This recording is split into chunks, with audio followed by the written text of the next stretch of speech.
नमस्कार, आपका बहुत बहुत स्वागत है हमारा यूट्यूब चैनल NCERT अड्डा 24/7 में। तो आज हम लोग क्लास 6 का हिस्ट्री का अध्याय 5 करने वाले हैं। इससे पहले हम लोग अध्याय 1, अध्याय 2, अध्याय 3 और अध्याय 4 ऑलरेडी करा रखा है। अगर अभी तक आपने उस वीडियो को नहीं देखा है तो जाकर प्रीवियस लेक्चर देख सकते हैं, ताकि आप चीज़ों को अच्छी से रिलेट करके समझ सके।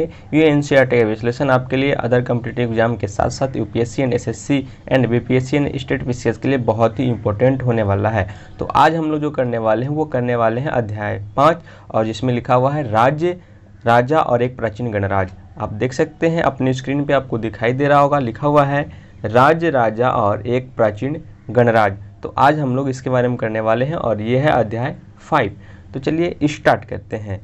आइए, सबसे पहले इसमें है कि कुछ लोग शासक कैसे बने। कुछ लोग ऐसे थे जो शासक बन चुके थे, तो वो लोग शासक कैसे बने, क्या उस समय मतदान हुई थी, डेमोक्रेटिक थी, क्या चुनाव किया गया था, इसके बारे में यहाँ पे पता लगाया गया है। तो लिखा गया है लगभग 50 वर्षों से हम अपने शासकों का चुनाव मतदान के जरिए करते आ रहे हैं। आज से 50 वर्षों के बाद, यानी देश आज़ाद के बाद हम लोग क्या कर रहे हैं कि जो अपना शासक का जो चुनाव कर, जैसे अभी का शासक नरेंद्र मोदी है, तो हम लोग जो चुनाव करते हैं आज से 50 साल से हम लोग अपने शासकों का चुनाव करते हुए आ रहे हैं कि कौन हमारे ऊपर शासन करेगा। लेकिन बहुत पहले लोग शासक कैसे बनते थे, हमने अध्याय 4 में यह पढ़ा है कि कुछ राजा संभवतः जन यानी लोगों द्वारा चुने जाते थे, परंतु करीब 3000 साल पहले राजा बनने की इस प्रक्रिया में कुछ परिवर्तन दिखाई दिए। कुछ लोग बड़े बड़े यज्ञों को आयोजित कर राजा के रूप में प्रतिष्ठित हो गए। जिनके पास ज़्यादा पैसा था उसमें वो यज्ञ यानी जो पूजा होता है यज्ञ का अनुष्ठान करते थे, और उसके बाद वो राजा के रूप में प्रतिष्ठित हो जाते थे आज से 3000 साल पहले। उसी तरह का एक यज्ञ है जिसका नाम है अश्वमेध यज्ञ। एक ऐसा यज्ञ का आयोजन था, इसमें एक घोड़े को राजा के लोगों को लिए देख रेख में स्वतंत्रता विचरण के लिए छोड़ देता था। आपने रामायण देखा होगा तो आपको याद है, जब अश्वमेध युग का अंतिम चरण चल रहा होता है तो उसमें एक घोड़ा को, यानी एक घोड़ा को राजा की तरफ से और उसके लोगों में देख, उसके लोगों के अंदर उसके जो मंत्री होते थे या फिर जो सिपाही होते थे उनके देख रेख के अंदर स्वतंत्र यानी घूमने के लिए, विचरण करने के लिए राज्य में छोड़ दिया जाता था। और उसके बाद क्या होता था कि इस घोड़े को दूसरे राजा ने रोका, तो वहाँ पे अश्वमेध यज्ञ करने वाला राजा से लड़ाई करनी पड़ती थी। उस घोड़ा को किसी दूसरे राज्य के घोड़ा या किसी और लोगों ने रोका, दूसरे राज्य के राजा या फिर किसी और लोगों ने रोका, तो जो राजा अश्वमेध यज्ञ करवाया था उसके साथ उसकी लड़ाई करनी पड़ती थी। अगर उन्होंने, आगे देखते हैं, अगर उन्होंने घोड़े को जाने दिया तो इसका मतलब यह होता था कि अश्वमेध यज्ञ करने वाला राजा उनसे ज़्यादा शक्तिशाली था। इसके बाद उन राजाओं को यज्ञ में आमंत्रित किया जाता था। यह यज्ञ विशिष्ट पुरोहितों द्वारा संपन्न किया जाता था। पुरोहितों यानी जो विशिष्ट ब्राह्मण थे उनके द्वारा यह यज्ञ को संपन्न किया जाता था। इसके लिए उन्हें उपहारों से सम्मानित किया जाता था। जब अश्वमेध यज्ञ हो जाता था तो जो भी पुरोहित थे यानी जो भी ब्राह्मण थे वो यज्ञ करवाते थे, उनको उनके बदले में उन्हें उपहारों से सम्मानित किया जाता था, क्योंकि उस समय पैसा चलता नहीं था तो उपहार दिया जाते थे। बहुत सारे सोना चांदी गहने उनको दे जाते थे, उनसे उनको सम्मानित किया जाता था। अश्वमेध यज्ञ कराने वाले राजा बहुत शक्तिशाली माने जाता था। जो भी राजा अश्वमेध यज्ञ करवाते थे वो बहुत ही शक्तिशाली माना जाता था। यज्ञ में आमंत्रित सभी राजा उसके लिए उपहार लाते थे। सपोज डैट कि अगर मैं राजा हूँ और मेरे घर और हमने यज्ञ अनुष्ठान करवाया अश्वमेध यज्ञ, तो मेरे यहाँ जितने भी राजा आएंगे वो हमारे लिए उपहार लेके आएंगे, क्योंकि वहाँ पे सबसे शक्तिशाली राजा हम ही माने जाएंगे, क्योंकि हमने अश्वमेध यज्ञ करा रखा है। ठीक है, जैसे कि आज भी लोग किसी के घर जाते हैं शादी ब्याह में तो उपहार लेके जाते हैं बहुत सारे उसके घर। आगे है, इन सभी आयोजनों में राजा का मुख्य स्थान होता था। उसे राज सिंहासन या बाघ की खाल के एक विशेष आसन पर बैठा देता था। इन सभी आयोजन में जो अश्वमेध यज्ञ का जो आयोजन होता था उसमें राजा का मुख्य स्थान होता था। उसमें राज सिंहासन या बाघ की खाल की ओर एक विशेष आसन पर बैठा देता था। अगर आप रामायण को देखे होंगे तो जब भगवान श्री राम ने अश्वमेध यज्ञ करवाया था सीता के वनवास जाने के बाद, तो उन्होंने बाघ के खाल पर उन्होंने अपना आसन बनाया था। युद्ध क्षेत्र में राजा का सारथी ही उसका सहचर होता है। यज्ञ के अवसर पे वो राजा की जो उसका सहचर था वो राजा की विजयों तथा अन्य गुणों का गान करता है। राजा के सगे संबंधी खासकर उसकी रानियां या पुत्र को भी कई छोटे छोटे अनुष्ठान करने होते थे। अन्य सारे आमंत्रित राजाओं का काम सिर्फ बैठकर यज्ञ की पूरी प्रक्रिया को देखना देखना भर था। राजा के ऊपर पुरोहित पवित्र जल के छिड़काव के साथ साथ अन्य कई अनुष्ठान करता था। वेश्या अथवा वैश्या जैसे सामान्य लोग उपहार लाते थे जिन्हें पुरोहित क्षुद्र मानते थे। उन्हें कई अनुष्ठानों में शामिल नहीं किया जाता था। तो जो राजा थे, राजा के जो सगे संबंधी, खासकर उनकी रानियां तथा उनके पुत्र थे, उन्हें भी कई कई छोटे छोटे अनुष्ठान करने पड़ते थे अश्वमेध यज्ञ के अंदर। और अन्य सारे जितने भी राजा जिन्हें आमंत्रित करके बुलाया गया था दूसरे राजा का, उन्हें सिर्फ बैठकर यज्ञ को देखना होता था, पूरी प्रक्रिया को देखना होता था, बस उतना सा ही अन्य राजाओं के काम था। राजा, जितने भी राजा वहाँ पे आते थे, चाहे वो अश्वमेध यज्ञ करा रहे हैं फिर बाहर से आए हुए राजा थे, उन्हें पुरोहित यानी ब्राह्मणों द्वारा पवित्र जल का छिड़काव किया जाता है, साथ साथ कई अनुष्ठान कराता है। वेश्या अथवा जो वैश्या थे वो लोग भी सामान्य उपहार लाते थे जिन्हें पुरोहित क्षुद्र मानते थे। पुरोहित मतलब उस समय वैश्या को ब्राह्मण लोग क्षुद्र मानते थे, उन्हें कई स्थानों में शामिल भी नहीं किया जाता था। आज भी क्षुद्र या वैश्या को कई भी स्थानों में शामिल नहीं किया जाता है जहाँ की जातिवादी का पक्ष चलता है। आगे हम लोग पढ़ते हैं। इसे यहाँ पे कुछ वर्ण दिया हुआ है, चलिए इसके बारे में देखते हैं क्या ये इंपॉर्टेंट है, देख लेते हैं।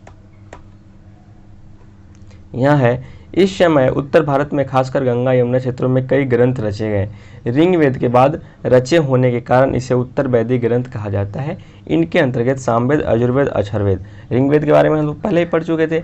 उसके बाद उसी समय जो वर्ण है, उसी समय गंगा यमुना में कई ग्रंथ रचे गए थे। ऋग्वेद के बाद रचे होने के कारण इसे उत्तर वैदिक ग्रंथ कहा जाता है। ऋग्वेद के बाद ये सब जितने भी ग्रंथ रचे गए थे, सामवेद, यजुर्वेद, अथर्ववेद, ये सबको क्या कहा जाता है? उत्तर वैदिक ग्रंथ कहा जाता है। और ये सब एक साथ लिखे गए थे गंगा यमुना क्षेत्र में, ठीक है। तथा अन्य ग्रंथ शामिल है। पुरोहितों द्वारा रचित इन ग्रंथों में विभिन्न प्रकार के अनुष्ठान और उनके संपादन की विधियाँ बताई गई है। इनमें सामाजिक नियमों के बारे में भी बताया गया है। तो जितने भी ग्रंथ पुरोहितों द्वारा यानी ब्राह्मणों द्वारा रचा गया था, उनमें बहुत सारे अनुष्ठान की प्रकार विधियाँ बताई गई है, जिनमें सामाजिक नियमों के भी बारे में उल्लेख किया गया है। उस समय राजा में कई समूह थे जिनमें पुरोहित, योद्धा, कृषक, पशुपालक, व्यापारी, शिल्पकार, श्रमिक, मछली पकड़ने वाले तथा जंगल में रहने वाले लोग शामिल थे। जहाँ कुछ पुरोहित तथा योद्धा वैभवशाली थे, वहीं कुछ कृषक और व्यापारी भी धन्यवान थे। दूसरी ओर पशुपालक, शिल्पकार, श्रमिक, मछली पकड़ने वाले, शिकारी तथा भोजन संग्राहक निर्धन थे, ठीक है। तो यहाँ पे ये बताने की कोशिश किया गया है कि जो ऋग्वेद, उसके बाद जो वेद लिखा गया है, उत्तर वैदिक ग्रंथ जो लिखा गया है, उसमें ये बताया गया है ब्राह्मणों द्वारा, पुरोहितों द्वारा, उस समय योद्धा, कृषक, पशुपालक, व्यापारी, शिल्पकार, श्रमिक, मछली पकड़ने तथा जंगल में रहने वाले लोग शामिल थे। जहाँ पे पुरोहित और योद्धा वैभवशाली होते थे यानी शक्तिशाली होते थे, वहीं कृषक और व्यापारी धन्यवान होते थे, उस समय उनके पास बहुत ज़्यादा पैसा होती थी। और पशुपालक, शिल्पकार, श्रमिक, मछली पकड़ने वाले और जो किसान होते थे और शिकारी होते थे, ये सब क्या होते थे? निर्धन होते थे यानी गरीब होते थे उस समय। आगे बात करते हैं। आगे यहाँ पे लिखा हुआ है, पुरोहितों ने लोगों को 4 वर्गों में विभाजित किया। लोगों को 4 वर्गों में विभाजित करने का काम कौन किया? पुरोहित यानी उस समय का ब्राह्मणों ने, जिन्हें वर्ण कहते हैं। तो पुरोहितों ने लोगों को 4 वर्गों में विभाजित किया, उसे क्या कहते हैं? वर्ण कहते हैं। उनके अनुसार प्रत्येक वर्ण के अलग अलग कार्य निर्धारित थे। पहला वर्ण था ब्राह्मण। पहला वर्ण किसका था? ब्राह्मण का था। उसका नाम वेदों का अध्ययन या अध्यापन से यज्ञ कराना था और जिनके लिए वो उन्हें उपहार मिलता था। दूसरा स्थान था शासकों का, जिन्हें क्षत्रिय कहा जाता था। जो भी लोग राजा थे, महाराजा थे, जो शासक थे, उन्हें क्षत्रिय कहा जाता था। उनका काम था युद्ध करना और लोगों की रक्षा करना। तीसरा स्थान पर विश्व यानी वैश्या थे। इनमें कृषक, पशुपालक, व्यापारी आते थे।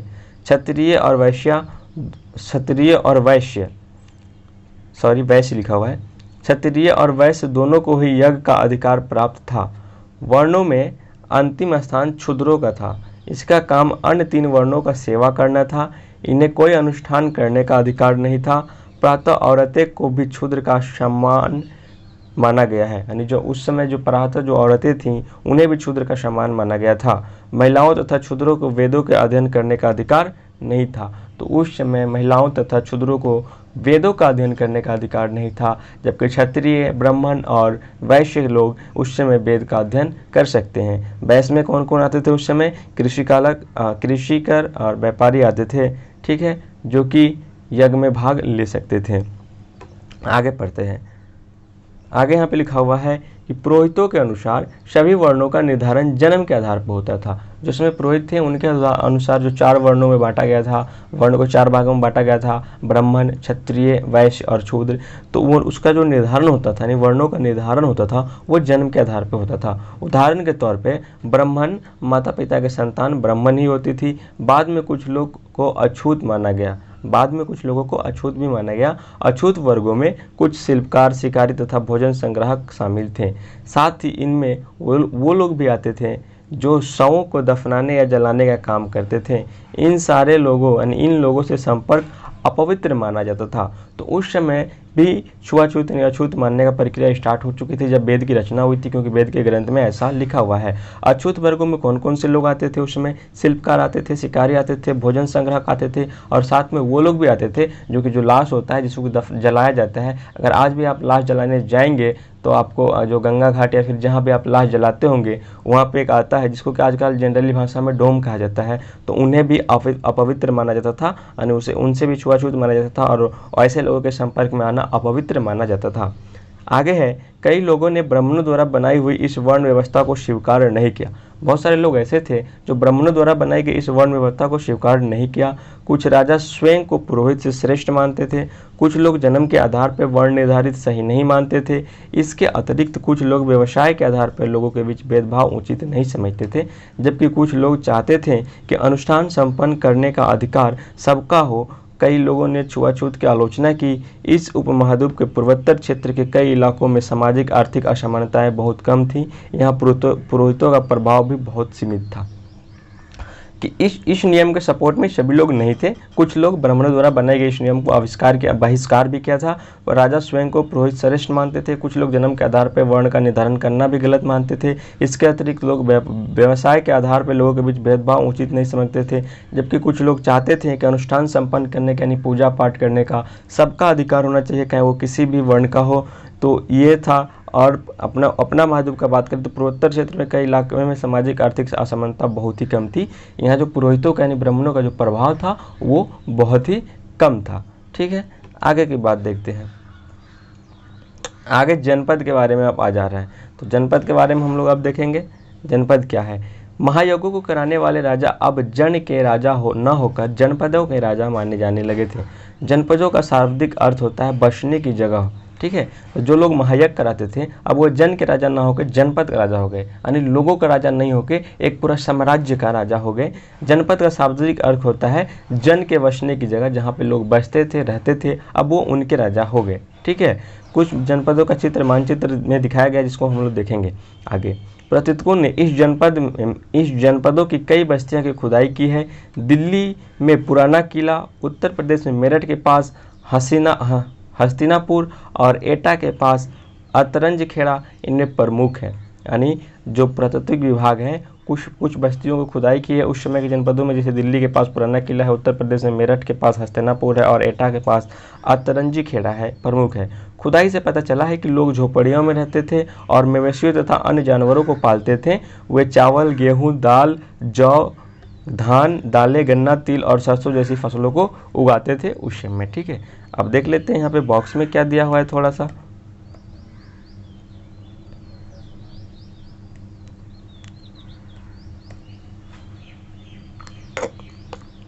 बॉक्स में है चित्रित धूसर पात्र। ये एक धूसर पात्र है। ठीक है, धूसर पात्र है। इस तरह के पात्रों में ज़्यादातर थालियाँ और कटोरियाँ ही मिलती है। ये पात्र बहुत ही पतली सतह के, सुंदर और चिकने हैं। शायद इनके महत्वपूर्ण खास मौके पर महत्वपूर्ण लोगों को भोजन परोसने के लिए कहता था। तो ये बहुत ही थीन है, बहुत ही पतला है और इस तरह के पात्र में केवल थालियाँ और कटोरियाँ ही देखने को मिलती है। ये बहुत ही खास लोगों को भोजन परोसने के लिए इसका उपयोग किया जाता होगा, ऐसा बताया गया है एनसीईआरटी के द्वारा। आगे पढ़ते हैं कि कहाँ तक हम लोग पढ़े थे, दाल फसलें उगाते हैं। ठीक है, आगे इस सूची की बात करते हैं।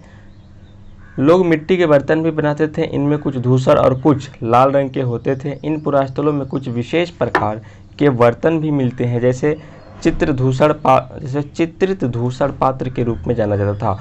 जो बर्तन पुरास्थलों से कुछ विशेष प्रकार के, कुछ अलग प्रकार के निकले हैं, उन्हें चित्रित धूसर पात्र के रूप में जाना जाता है। जैसे इनके नाम से ही स्पष्ट है, इन बर्तनों पर चित्रकारी किया गया है। क्या चित्रित धूसर पात्र यानी चित्रकारी किया गया है। ये आमतौर पर सरल रेखाएं तथा ज्यामितीय आकार के रूप में है। ये आमतौर पर देखिए, ये सरल रेखाएं इस तरह देख सकते हैं, ये ज्यामिति इस तरफ देखा जाए तो ये एंगल बनाया हुआ है, यहाँ पे ये त्रिभुज का निर्माण किया हुआ है। तो ये इस तरह के थे कि ज्यामिति और ज्यामिति के आधार पर कभी ट्रेंगल या कभी एंगल के रूप में दिखाए गए थे, वहाँ पे लिखे हुए थे।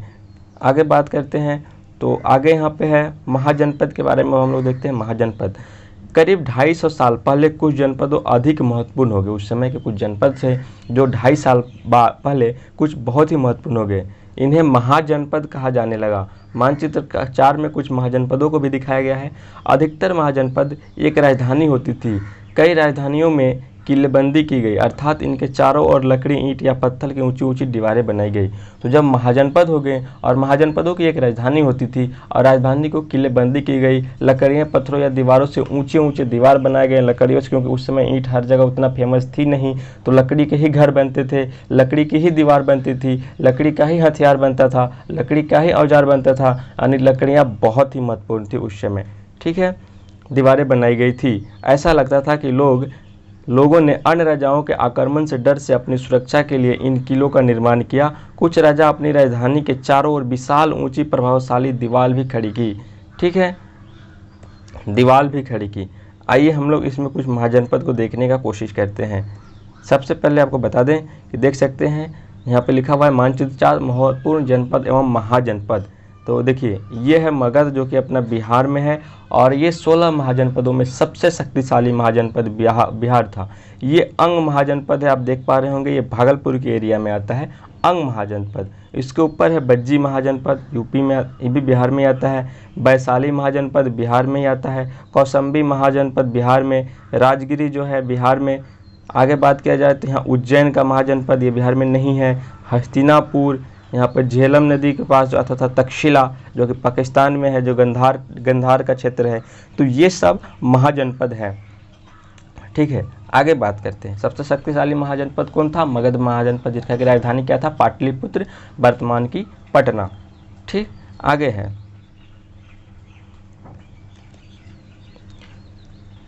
समृद्ध और शक्ति का प्रदर्शन भी करते थे। इस तरह से किले के अंदर रहने वाले लोगों और उन क्षेत्रों पर नियंत्रण रखना भी सरल हो जाता था। इस तरह की विशाल दीवारें बनाने के लिए व्यापक योजना की आवश्यकता थी और लाखों की संख्या में ईंटों तथा पत्थरों का इंतजाम करना पड़ता था। हजारों स्त्री, पुरुष तथा बच्चे ने इसके लिए आर्थिक परिश्रम किया होगा। इसके लिए संसाधनों की आवश्यकता पड़ती होगी। तो इस तरह का जो दीवार है, आप दीवार नीचे फिगर में देख सकते हैं, इस तरह का दीवार का बहुत बड़ा बड़ा किलेबंदी कहता था। इस तरह का दीवार बनाया जाता था और इस तरह का दीवार बनाने के लिए बहुत सारे संसाधनों का जरूरत पड़ता था, जिसके लिए बहुत सारे स्त्री, पुरुष और बच्चे सबने मिलकर साथ निभाया होगा और आर्थिक परिश्रम की होगी, जिसके बाद ही ऐसा दीवार बन सकता है। और ये दीवार कहाँ का है अगर बात करें तो ये दीवार जो है ये कौशाम्बी का किला का दीवार है। यह चित्र आधुनिक उत्तर प्रदेश की इलाहाबाद के पास मिलती है, जिसे प्रयागराज के नाम से जाना जाता है। ईंट की दीवारें का अवशेष है। इसके लगभग भाग का निर्माण संभवतः 250 साल पहले हुआ था। ठीक है, तो ये है कौशाम्बी का दीवार जो कि अभी हम लोग देख रहे थे। ठीक है, अब राजा जो थे, राजा क्या करने लगे थे? अब राजा सेना रखने लगे थे। सिपाहियों को नियमित वेतन देकर पूरे साल रख दिया जाता था। कुछ भुगतान संभवतः आहत सिक्कों को किया जाता था और इसके बारे में हम लोग अध्याय 8 में बहुत अच्छे से पढ़ेंगे। नेक्स्ट आगे देखते हैं, आगे क्या है। उस समय जो कर टैक्स, आज भी टैक्स होता है, उस समय भी टैक्स था, कर था, उसके बारे में पढ़ते हैं। अब कर के बारे में, महाजनपदों के राजा विशाल किले बनवाते थे और बड़ी सेना रखते थे, इसलिए उन्हें प्रचुर संसाधनों की आवश्यकता होती थी। इसके लिए उन्हें कर्मचारियों की भी आवश्यकता होती थी। अतः महाजनपदों के राजा लोगों द्वारा समय समय पर लाए गए उपहारों पर निर्भर न होकर अब नियमित रूप से कर वसूलने लगे थे। पहले ये था जब अश्वमेध हुआ करता था कि लोग उपहार लाके राजा को देते थे। गांव के लोग, व्यापारी, व्यवसाय, कृषक, पशुपालक, मछली पकड़ने वाला, अदर वर्ग के लोग जो थे वो राजा को उपहार के रूप में ला कर देते थे, जिससे कि राजा उस राज्य को सुखी संपन्न पूर्वक चलाता था। लेकिन अब राजा उस उपहारों पर निर्भर ना होकर कर वसूलने लगा था। खुद का एक नियमित टैक्स वहाँ पर निर्धारित करने वाला था, जिसके थ्रू कि हर मंथ लोगों को उतना कर चुकाना ही पड़ता। तो देखिए किस किस चीज़ पे कर लगाया गया था उसके बारे में हम लोग अब देख लेते हैं। फसलों पर लगाए गए कर सबसे महत्वपूर्ण थे, क्योंकि अधिकांश लोग कृषक थे। उस समय भी ज़्यादा से ज़्यादा लोग कृषक थे, इसलिए फसलों पर भी कर लगाया गया था। पराया उपज का 1/6 हिस्सा कर के रूप में निर्धारित किया गया था, यानी जितना भी भाग उपज रहा था उसका 1/6वां भाग कर के लिए निर्धारित किया गया था। उसके बाद कारीगरों के ऊपर भी कर लगाए गए थे, जो प्रायः श्रम के रूप में चुकाया जाता था। जैसे कि एक बुनकर, लोहार या सोनार को राजा के लिए 1 महीने में 1 दिन काम करना पड़ता था। ऐसे ही कर लगाया गया था कि 1 महीना अगर वो अपना काम कर रहा है तो 1 दिन उसको राजा के लिए काम करना पड़ता था। तो ये उनके लिए कर्म कराया गया, उसके लिए कर लगा था श्रम के रूप में, यानी उसको पैसा नहीं देना था। पशुपालकों को जानवर या उनके उत्पाद के रूप में कर देना पड़ता था, यानी उनका जो भी उत्पाद होता था या जो भी जानवर होता था, अगर उसके पास सपोज 10 जानवर हुए तो 1 जानवर उसे राजा को देना पड़ता था, क्योंकि उसमें पैसा तो था नहीं। और फसलों जो फसल लगाते थे कृषक थे, उन्हें फसल देना पड़ता था, अनाज देना पड़ता था। जो व्यापारी थे, व्यापारी को सामान खरीदने या बेचने पर भी कर देना पड़ता था। और साथ में जो आखेटक थे, यानी जो शिकारी थे, जो खाद्य संग्राहक थे, को भी जंगल से प्राप्त वस्तुएं देनी होती थी। तो सब पे कर लगा दिया गया था। पूरी तरह किसान पे कितना कर लगाया गया था, तो 1/6वां भाग कर लगाया गया था उनके उत्पादन पे। अब कृषि के परिवर्तन के बारे में हम लोग देखते हैं। इस युग में कृषि के क्षेत्र में 2 बड़े परिवर्तन आए थे। हल के फाल और अब लोहे के बनने लगे थे। जो शुरू में हमने बताया था कि जो हल के जो फाल बनते थे जिससे हल चलती थी, वो क्या चीज़ का बनता था, लकड़ी का, लेकिन अब लोहे के बनने लगे थे।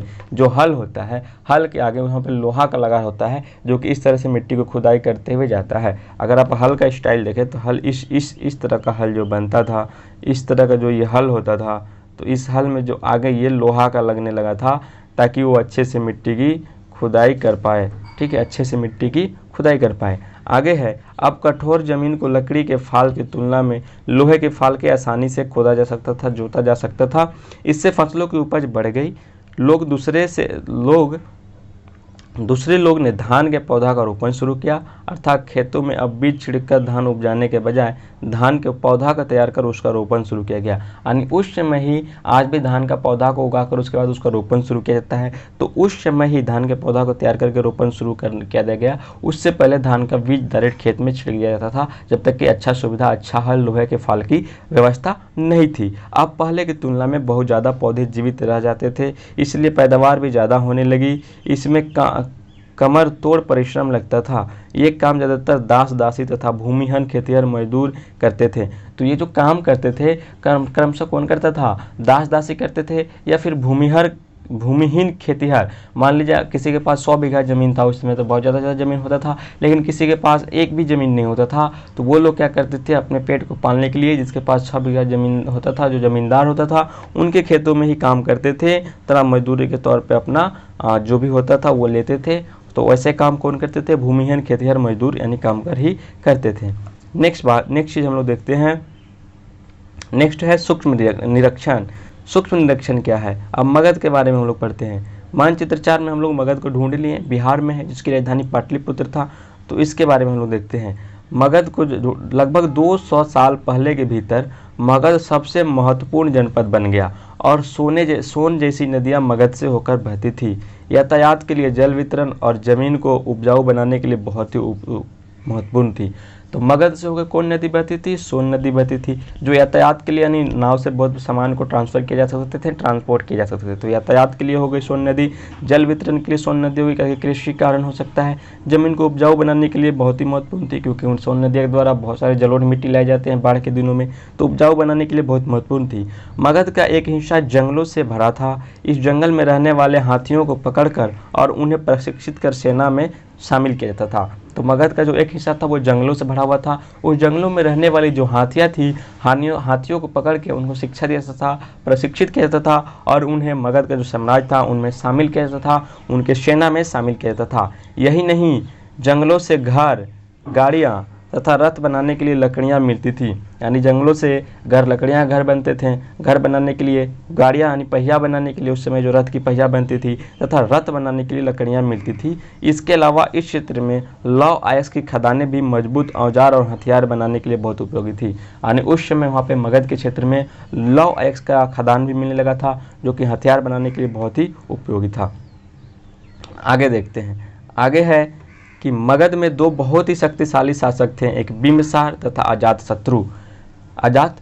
तो मगध के दो शक्तिशाली शासक हो गए, एक बिंबिसार हो गया तथा अजातशत्रु हो गया, अजातशत्रु हुए। अन्य जनपदों को जीतने के लिए ये हर संभव शासन अपनाते थे। महापदनंद एक और महत्वपूर्ण शासक थे। उन्होंने अपने नियंत्रण को इस क्षेत्र में उपमहाद्वीप के उत्तर पश्चिम भाग तक फैला लिया था। बिहार में राजगिरी, जो आधुनिक में राजगिरी के नाम से जाना जाता है, कई साल तक मगध की राजधानी बनी रही। बाद में पाटलिपुत्र यानी आज के पटना को राजधानी बना लिया गया। तो मगध में जो मगध सबसे शक्तिशाली महाजनपद था उसमें दो फेमस शासक थे, दो शक्तिशाली शासक थे, एक बिंबिसार एक अजातशत्रु, और आगे चल के महापदन नंद भी हुए जो कि महत्वपूर्ण शासक थे। और पहले इसकी राजधानी थी राजगिरी जो कि कई साल तक रही और बाद में इसे पाटलिपुत्र ने आज के पटना को यानी मगध की राजधानी के रूप में घोषित कर दिया गया। आगे बढ़ते हैं कि 2300 साल पहले की बात है, मैसेडोनिया का राजा सिकंदर विश्व विजय करना चाहता था, यानी जो मैसेडोनिया का राजा था सम्राट सिकंदर, वो विश्व विजय करना चाहता था। आज से 23 साल पहले की बात है। तो एक बात ध्यान रखें कि मैसेडोनिया का राजा सिकंदर कहाँ का रहने वाला था, मैसेडोनिया का रहने वाला था, वो मैसेडोनिया का राजा था। तो वो क्या था, वो निकला था युद्ध पे कि हम पूरा विश्व का विजेता करने वाले, यानी विश्व विजय करना चाहते हैं। पूरी तरह से सफल न होने पर भी वह मिस्र और पश्चिमी एशिया के कुछ राज्यों को जीतता हुआ भारतीय उपमहाद्वीप में ब्यास नदी के किनारे तक पहुंच गया। पूरी तरह से सफल नहीं हुआ, जहां भी जीता मिस्र की कुछ सभ्यता को जीता, पश्चिम एशिया के कुछ राज्यों को जीता और जीतते हुए क्या किया, वो भारत के ब्यास नदी तक पहुंच गया। जब उसने मगध की ओर कूच करना चाहा तो उसके सिपाहियों ने इनकार कर दिया। समझ जाइए कि जो मगध था, जो 16 महाजनपदों में जो शक्तिशाली महाजनपद था, जहाँ पे राजा बिंबिसार अजातशत्रु हुए थे, जब सम्राट सिकंदर जो कि मैसेडोनिया का राजा था, जब वो कुछ पश्चिमी एशिया राज्यों के साथ साथ मिस्र की जो सभ्यता को जीतते हुए जब आया था भारत के ब्यास नदी के पास, तो जब मगध की राजधानी में घुसने की बात हुई, मगध के एरिया में घुसने की बात हुई, तो सम्राट सिकंदर का जो सेना था उसके जो सिपाही थे वो इनकार कर दिए। वे इस बात से भयभीत थे कि भारत के शासकों के पास पैदल, रथ और हाथियों की बहुत बड़ी सेना थी। उन्हें पता था कि भारत के जो शासक थे बेसिकली यानी मगध के जो शासक थे वहाँ की जो सेना थी उनके पास हाथियार, रथ, औजार बहुत भारी मात्रा में है और भारत के सैनिक के पास यानी भारत के शासकों के पास पैदल सैनिक भी थे। तो जो सम्राट सिकंदर जो कि मैसेडोनिया का राजा था, वो भारत में घुसने से पहले उनके जो सेना थे, उनके फौज थे, उन्होंने क्या कर दिया, सरेंडर कर दिया। कहाँ पर, ब्यास नदी के पास। आगे का बात करते हैं, बज्जी के बारे में अब बात करते हैं। ठीक है, बज्जी जैसा कि हमने ऊपर पढ़ा कि मगध एक शक्तिशाली राज्य बन गया था, उसके नज़दीक ही बज्जी था जो कि बिहार में था। बज्जी ऊपर था, उसके बाद वैशाली था, तो बज्जी था जिसकी राजधानी वैशाली यानी बिहार ही थी।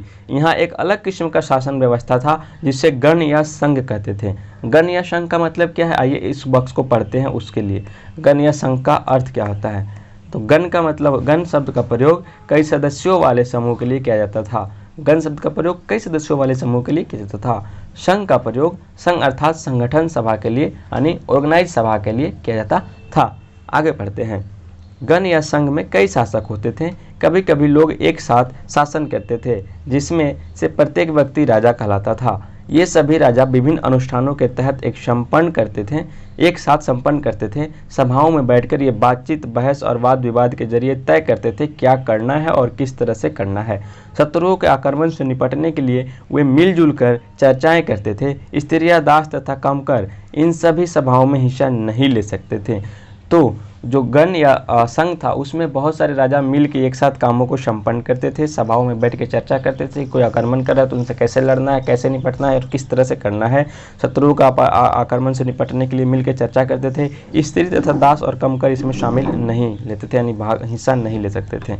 आगे बात करते हैं बुद्ध तथा महावीर, यानी भगवान बुद्ध तथा महावीर, जिनके बारे में हम लोग अध्याय 6 में पढ़ेंगे। दोनों ही गण या संघ से संबंधित थे। तो याद रखिएगा, जो बुद्ध थे, महावीर थे, दोनों ही किससे संबंधित थे? गण और संघ से संबंधित थे। बौद्ध साहित्य में संघ के जीवन को बहुत ही सजीव वर्णन मिलता है, यानी बौद्धिक साहित्य में, बौद्ध धर्म में जो संघ के जीवन को बहुत ही क्या मिलता है? सजीव वर्णन मिलता है। आइए इस बॉक्स में कुछ हम लोग पढ़ लेते हैं। बॉक्स में है वज्जी का यह वर्णन दीर्घ निकाय से लिया गया है। दीर्घ निकाय का एक प्रसिद्ध बौद्ध ग्रंथ है जिसमें बुद्ध के व्याख्यान दिए गए हैं। इनमें करीब 2300 साल पहले लिखा गया है। ठीक है, अजातशत्रु और वज्जी संघ के बारे में बताया गया है। अजातशत्रु वज्जी संघ पे आक्रमण करना चाहते थे। उन्होंने अपनी मंत्री वस्साकार को बुद्ध के पास सलाह लेने के लिए भेजा। बुद्ध ने उनसे पूछा कि क्या वज्जी सभा नियमित रूप से होती है तथा उनमें सभी सदस्य उपस्थित होते हैं? तब उन्हें पता चला कि ऐसा होता है। उन्होंने कहा कि वज्जीवासी तब तक उन्नति करते रहोगे जब तक, उन्होंने कहा कि वज्जीवासी,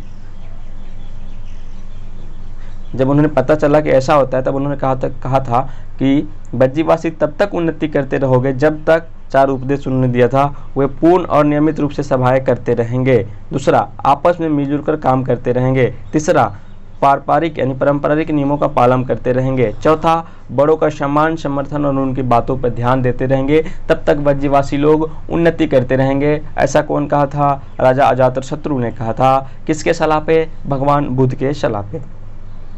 आगे भी उन्होंने कुछ बताया था कि नेक्स्ट है जो वज्जी महिलाओं के साथ जोर जबरदस्ती नहीं करेंगे और उन्हें बंधक नहीं बनाएंगे। आगे, शहरों तथा गांवों में चैत्य का रखरखाव करेंगे। चैत्यों यानी जो बौद्ध मठ, भिक्षुक विहारे जो उस समय के चीज थी, धार्मिक अनुष्ठान थे, उन्हें रखरखाव करेंगे। आगे था, विभिन्न मतावलंबी संतों का सम्मान करेंगे और उनके आने जाने पर कोई रोक नहीं लगाएगा। जो भी साधु संत थे, पुरोहित थे, उनके आने जाने पर कोई रोक नहीं लगाएगा। इन शर्तों को उन्होंने बताया था। ये तब तक वज्जीवासी उन्नति करेंगे जब तक इन शर्तों को वो पालन करेंगे। आगे की बात हम लोग करते हैं। आगे है, कई शक्तिशाली राजा इन संघों को जीतना चाहते थे, वज्जी संघ को जीतना का चाहते थे। इसके बावजूद उनका राज अब से लगभग 1500 साल पहले तक चलता रहा। उसके बाद गुप्त शासकों ने गण और संघ पर विजय प्राप्त कर लिया, उन्हें अपने राज्य में शामिल कर लिया। इनके बारे में हम लोग अध्याय 10 में पढ़ेंगे। तो कई साल तक लोग, आज से लगभग 1500 साल तक, 2500 साल वो लोग बना था और 1500 साल तक उनका शासन चलते रहा। बाद में जो गुप्त वंश के शासक आए तो उनके गण और संघ पर विजय प्राप्त करके उन्होंने अपने राज्यों में शामिल कर लिया। ठीक है, कुछ और बातों को यहाँ पे दिया हुआ है तो इसके बारे में हम लोग चर्चा कर लेते हैं। कुछ और बात है कि एटलस में यूनान और एथेंस को आप लोग ढूंढ लीजिएगा और वहाँ पे उससे रिलेटेड करना है चीज़ों को। लगभग 2500 साल पहले एथेंस के लोगों ने एक शासन व्यवस्था की स्थापना की जिससे प्रजातंत्र या गणतंत्र कहते हैं। तो सबसे पहले प्रजातंत्र या गणतंत्र का स्थापना किसने किया था? तो एथेंस के लोगों किया था और 2500 साल पहले किया था। यह व्यवस्था लगभग 200 सालों तक चली। इसमें 30 से ऊपर की उन सभी पुरुषों को पूर्ण नागरिकता प्राप्त थी जो दास नहीं थे। वहाँ एक सभा थी जो महत्वपूर्ण विषयों पर निर्णय लेने के लिए एक साल यानी साल भर में कम से कम 40 बार बुलाई जाती थी। एक सभा को साल भर में कम से कम 40 बार बुलाई जाती थी। वहाँ पे जब महत्वपूर्ण निर्णय लेना होता था या फिर महत्वपूर्ण विषय पे चर्चा करना होता था तब। आगे है कि इन सभा के सभी नागरिक भाग ले सकते थे, लेकिन जो दास थे उन्हें इस सभा में भाग लेने का अधिकार नहीं था। इससे 30 साल से ऊपर होने पर सभी पुरुष को वहाँ की नागरिकता पूर्ण रूप से प्राप्त थी, लेकिन दास को नागरिकता प्राप्त नहीं थी। आगे बात करते हैं इसमें है कि शासन के कई पदों पर नियुक्तियां लॉटरियों द्वारा की जाती थी। सभी नागरिकों को सेना और नौसेना में अपनी सेवाएं देनी होती थी। जितने भी नागरिक बनते थे वहाँ पे उनको सेना और नौसेना में क्या करना होता था? अपनी सेवाएं देनी होती थी। औरतों को नागरिकों का दर्जा नहीं मिलता था, औरत को भी नागरिक का दर्जा नहीं मिलता था और साथ में जो दास होते थे उन्हें भी नागरिक का दर्जा नहीं मिलता था। व्यापारियों तथा शिल्पकारों के रूप में एथेंस में रहने वाले और काम करने वाले बहुत से विदेशियों को भी नागरिक का अधिकार नहीं मिले थे। एथेंस में खदानों, खेतों, घरों और कार्यालयों में काम कर रहे दासों को भी नागरिकता नहीं दिया गया था। और यहाँ पे कुछ विदेशी लोग आके उसमें जो काम कर रहे थे, व्यापारी थे, उन्हें भी नागरिकता नहीं मिला था। और प्लस जो दास थे उन्हें तो नागरिकता नहीं मिला था। आगे देखते हैं क्या है, तो कुछ उपयोगी शब्द को देखते हैं, उसके बाद इसका विषय सूची स्टार्ट हो जाएगा। तो आज के सेशन में हम लोग उपयोगी शब्द क्या क्या पढ़े? राजा, अश्वमेध यज्ञ, वर्ण के बारे में हमने बताया, वर्ण क्या है, वह नहीं देखे तो पीछे जाके फिर से देख ले। जनपद के बारे में हम लोगों ने पढ़ा, महाजनपद के बारे में पढ़ा, किलेबंदी के बारे में पढ़ा, सेना के बारे में पढ़ा, कर यानी टैक्स के बारे में पढ़ा, पौधारोपण के बारे में पढ़ा, गण अथवा संघ के बारे में पढ़ा और राज्य में प्रजातंत्र यानी कि गणतंत्र के बारे में भी हम लोगों ने इस अध्याय में देखा। तो इस अध्याय में हमने बहुत चीज़ सीखा। ठीक है, आगे कुछ इसमें महत्वपूर्ण तिथियां को हम लोग देख लेते हैं, जो कि हर लेक्चर में हम लोग लास्ट में देखते आ रहे हैं। महत्वपूर्ण तिथियां क्या थी कि नए शासक जो आए थे आज से लगभग 3000 साल पहले आए थे।